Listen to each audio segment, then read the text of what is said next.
حضرت ابو بکر صدیق کا زمانہ تھا تو ایک شخص ملک شام کا رہنے والا، بڑا قرضہ چڑھ گیا اس پہ،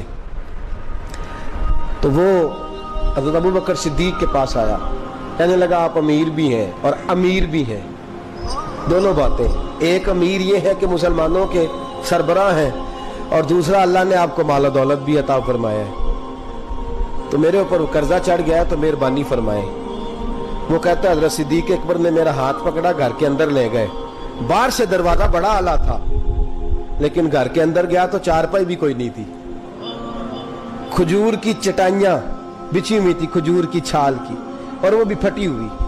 فرماتے ہیں سیدنا صدیق اکبر نے بٹھا لیا مجھے اور مجھے کہنے لگے یار تجھے ایک عجیب بات نہ بتاؤں؟ تو بتائیے۔ فرمانے لگے 3 دن ہو گئے میں نے اناج کا دانہ بھی نہیں کھایا، کھجور کے اوپر گزارا کر لیتا ہوں، میں آج کل حالات میرے ٹھیک نہیں ہیں۔ لگا جی پھر میں کیا کروں؟ تو آپ فرمانے لگے تو عثمان غنی کے پاس جا۔ کس کے پاس؟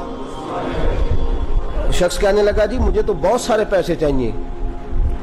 تو آپ نے فرمایا تیری سوچ وہاں ختم ہوتی ہے جہاں سے عثمان کی سخاوت شروع ہوتی ہے، تیری سوچ وہاں تو جو سوچتا ہے نا اتنے ملیں گے، تیری ختم ہوتی ہے سوچ جہاں سے عثمان کی سخاوت شروع ہوتی ہے، تو جا۔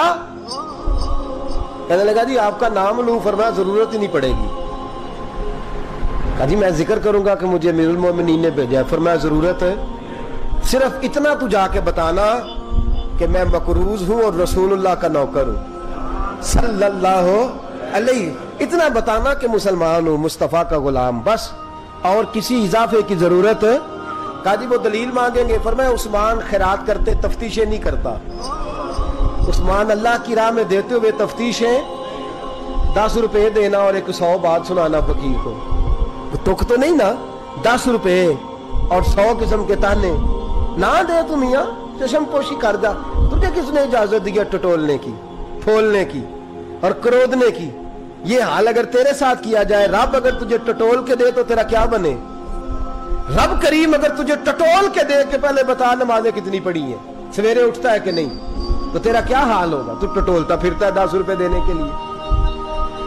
حضرت عثمان غنی کی عادت نہیں، وہ شخص کہتا ہے میں چلا گیا، پوچھتا پچھاتا دروازے پہ پہنچا، دروازے پہ دستک دی تو حضرت عثمان غنی کے اندر سے بولنے کی آواز ہے، اپنے بچوں کو ڈانٹ رہے ہیں، کہتے ہیں او یار تم لوگ شہد کے اندر، دودھ کے اندر شہد ملا کے پیتے ہو، خرچہ تھوڑا کم کرو، اتنا خرچہ تم نے بڑھا دیا ہے، تم دودھ کے اندر دودھ بھی میٹھا شہد بھی میٹھا، ایک چیز کھا لو، کو بیمار ہو 2 چیزیں استعمال کرتے ہو۔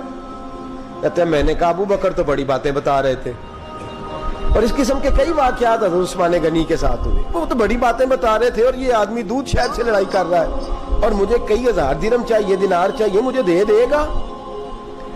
فرماتے ہیں اب وہ ڈانٹ کے باہر آئے، میں دروازے پہ تھا، آتے ہی کہنے لگے میں آیا نا تو جب میں نے السلام علیکم کہا تو وہ سمجھ گئے میں مسلمان ہوں۔ کہتے ہیں وعلیکم کہا تو پہلا جملہ انہوں نے جو بولا وہ ان کے بڑے پن کا مظاہرہ تھا۔ کہنے لگے بچوں کو ایک بات سمجھانی تھی، آنے میں مجھے 1.5-2 منٹ لگ گئے، تو دروازے پہ کھڑا رہا، مجھے معاف کر دینا۔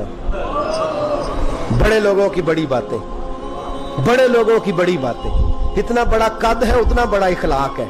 کہنے لگے تجھے ایک بات بچوں سے کرنے لگ گیا تھا، تجھے انتظار کرنا پڑا، ذرا درگزر کرنا۔ کہتے ہیں پھر انہوں نے دروازہ کھولا، جو اس وقت ان کا ماحول تھا، حویلی کا، ڈرائنگ روم کا، جو بھی، مجھے بٹھایا۔ کہتے ہیں میرے لیے جو پہلی چیز آئی وہ دودھ کے اندر شہد ڈال کے وہ لائے۔ کہتے ہیں میرے دل میں خیال آیا گھر میں جھگڑا کر رہے تھے، مجھے پلایا، اس کے بعد کھجوروں کا حلوہ آ گیا۔ کہتے ہیں میں نے کہا بچوں کو کہہ رہے تھے ایک میٹھی چیز استعمال کرو، میرے لیے 3 آ گئی ہے، 3 آ گئی، عجیب شخص ہے۔ کہتے ہیں میں لیکن ابھی میرا تصور جمع نہیں، میں نے کہا اتنا تگڑا نہیں جتنا حضرت ابو بکر نے بتایا ہے۔ کہتے ہیں کھلا پلا کے نا پھر پوچھنے لگے کیسے آئے ہو، کیسے آئے ہو؟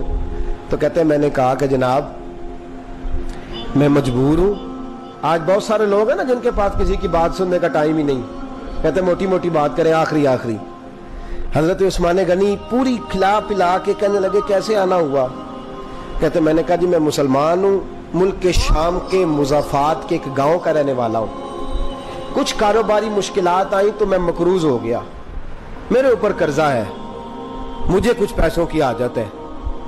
فرمانے لگے میں نے کچھ پیسے کہا, انہوں نے ایک آواز دی تو ان کا غلام آیا ایک اونٹ کے اوپر لدا ہوا سامان لے کے. کس کے اوپر؟ اونٹ کے اوپر. کہتا ہے مجھے 3000 اشرفیوں کی ضرورت تھی, میں نے بتایا نہیں 3000 چاہیے. اونٹ آیا تو حضرت عثمان غنی کہنے لگے اس اونٹ پر تیرے لیے, تیرے گھر والوں کے لیے میں نے کپڑے بھی رکھوا دیے, کھانا بھی رکھوا دیا, اور 6000 اشرفیاں بھی رکھوا دیے.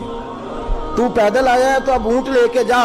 کہتے میں نے کہا حضور اونٹ واپس کون کرنے آئے گا؟ کہنے لگے واپس کرنے کے لیے دیا ہی نہیں تو تحفہ ہے, تو لے جا. کہتے ہیں میں کہاں سے چلا تھا ڈھونڈتا اور مدینے میں آیا, اور جب مدینے میں آیا تو پھر اللہ نے جھولی بھر کے عطا فرمایا. کہتے ہیں میری آنکھوں میں آنسو آ گئے, اور میں نے کہا حضور آپ نے تو میری ضرورت سے کہیں بڑھ کے نواز دیا ہے, مجھے معاف کیجئے گا. میں سوچ رہا تھا کہ دودھ شاید پہ گھر میں لڑائی ہو رہی ہے. آپ فرمانے لگے رب نے جو مجھے پیسے دیے ہیں اس لیے نہیں دیے کہ میری اولادیں موج مستی کرتی پھرے, میرے مالک نے مجھے نوازا ہے تاکہ میں محمد عربی کی امت کی نوکری کروں صلی اللہ علیہ. یہ سخاوت کا حال. فرماتے میں نے نہیں بتایا کہ مجھے سیدنا صدیق اکبر نے بھیجا ہے. فرماتے میں دروازے تک گیا تو میں نے کہا شکریہ, جزاک اللہ, آپ کی مہربانی. تو مسکرا کے فرمانے لگے میرا شکریہ ادا نہ کر, ابو بکر صدیق کا کر. میرا نہ شکریہ ادا کر, شکریہ ابو بکر صدیق کا جس نے تجھے یہ رستہ دکھایا ہے. فرماتے میں نے کہا حضور آپ فرمایا جاؤ جاؤ جاؤ تمہارا کام ہو گیا نا, تفصیلات میں نہ جاؤ. یہ شان سخاوت سیدنا عثمان غنی رضی اللہ تعالیٰ عنہ کی.